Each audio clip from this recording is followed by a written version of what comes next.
वसंत ऋतु में दाऊद ने योआब के नेतृत्व में अपनी सेना को अम्मोनियों के शहर रब्बाह की घेराबंदी करने के लिए भेजा। दाऊद यरूशलेम में अपने घर पर ही ठहर गया। एक शाम दाऊद अपने महल की छत पर टहल रहा था। उसने एक अत्यंत सुंदर स्त्री को नहाते हुए देखा। दाऊद ने किसी को भेजकर पता करवाया कि वह स्त्री कौन है।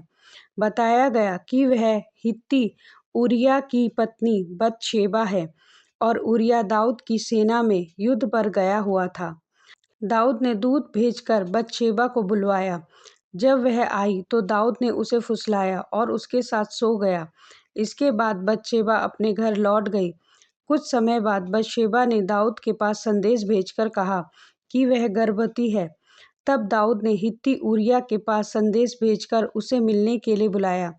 उरिया घेराबंदी छोड़कर यरूशलेम लौट आया। दाऊद ने उरिया से पूछा कि घेराबंदी कैसी चल रही है और उसे अपनी पत्नी के साथ रात बिताने के लिए भेजा। दाऊद आशा कर रहा था कि उरिया अपनी पत्नी के साथ सोएगा और बाद में बालक उसका माना जाएगा।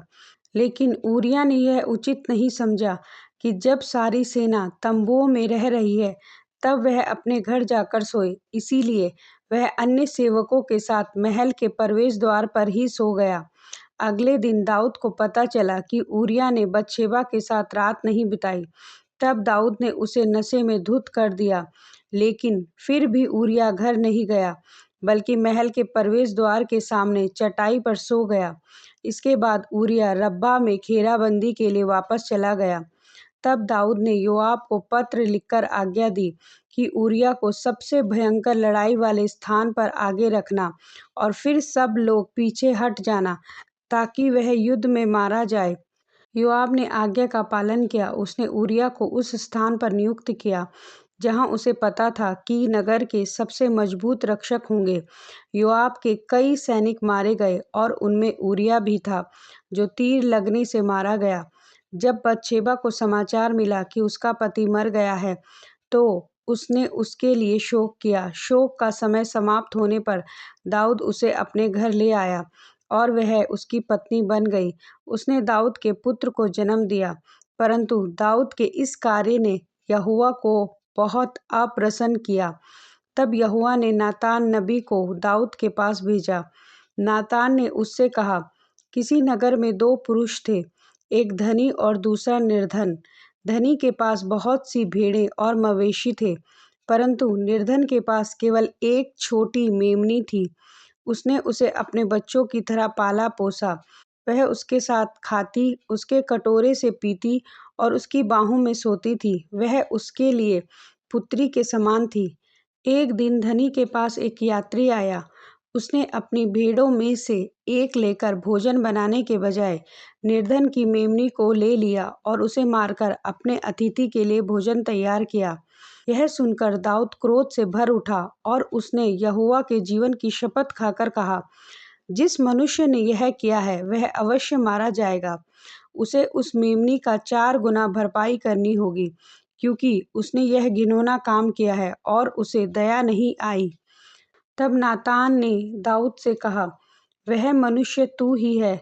यहोवा यह कहता है, मैंने तुझे इज़राइल पर राजा ठहराया, तुझे शाऊल के हाथ से छुड़ाया। मैंने तुझे तेरे स्वामी का घर और उसकी पत्नियां दी और इज़राइल तथा यहूदा दिया। यदि यह कम था तो मैं और भी देता। फिर तूने मेरी आज्ञा क्यों तुच्छ जानी? तूने हित्ती उरिया को तलवार से मरवाया और उसकी पत्नी को अपनी कर लिया। इसीलिए अब तेरे घर से तलवार कभी दूर ना होगी। तब दाऊद ने कहा, मैंने यहोवा के विरुद्ध पाप किया है।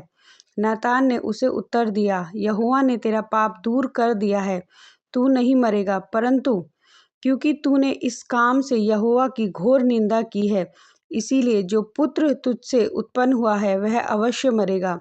नातान अपने घर चला गया। तब वह बालक जो बतशेबा और दाऊद से उत्पन्न हुआ था, बीमार हो गया। दाऊद ने यहोवा से बालक के जीवन के लिए विनती की। उसने उपवास किया, टाट ओढ़ा और भूमि पर पड़ा रहा। 7वें दिन बालक मर गया। दाऊद के सेवक उसे यह दुखद समाचार सुनाने से डरते थे। तब दाऊद ने उपवास और शोक करना छोड़ दिया, स्नान किया, वस्त्र बदले और यहोवा के भवन में जाकर आराधना की। फिर उसने अपनी पत्नी को ढाढ़स दिया। कुछ समय बाद बतशेबा ने दाऊद के एक और पुत्र को जन्म दिया और उसका नाम सुलेमान रखा गया। यहोवा ने उससे प्रेम किया और नातान नबी के द्वारा कहलवाया कि उसका नाम यिद्दिय्याह रखा जाए, जिसका अर्थ है यहोवा का प्रिय। सुलेमान इज़राइल का अगला राजा बनने के लिए बढ़ता गया।